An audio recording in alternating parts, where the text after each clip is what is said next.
யூனிவர்ஸ்ல எர்த்துங்கிறது ஒரு சாண்ட் கிரெயினோட ஒரு sub atomic particle மாதிரி. அவ்வளவுதான். ஓகே, அதான் எர்த். இந்த எர்த்ல நான் ஒரு பெரிய நடிகன், நீங்க ஒரு பெரிய இன்டர்வியூவர்.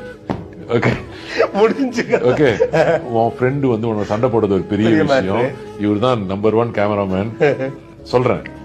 ஓகே, சவுண்ட் இன்ஜினியர் வந்து வேர்ல்ட்ஸ் பெஸ்ட் சவுண்ட் இன்ஜினியர். பூமியே எங்க இருக்கும்? பூமியில எங்க இருக்கும்?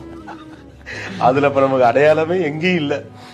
நீ இருக்கிறதே இந்த யூனிவர்ஸுக்கு தெரியாது. நீ இருக்கிற உலகமே இந்த யூனிவர்ஸுக்கு தெரியாது. இதுக்குள்ள வந்து நான் என்ன ஜாதி, நீ என்ன ஜாதி, நான் பெரியவனா, நீ பெரியவனா, உனக்கு காசு இருக்கா, எனக்கு காசு இருக்கா, நான் வந்து அச்சீவ் பண்ணணும், நான் இந்த லீடர், நான் அந்த லீடர், நான் வந்து ஹிஸ்டரியை இம்பாக்ட் பண்ண போறேன், இதெல்லாம் நடக்குது. இப்போ இந்த பெர்ஸ்பெக்டிவ்ல நீ எல்லாம் பாரு, ஆட்டோமேட்டிக்கா எல்லாம் செய்யலாம். நம்ம ஒண்ணும் இல்ல, போட்டு விடு பாத்துக்கலாம் அப்படியே.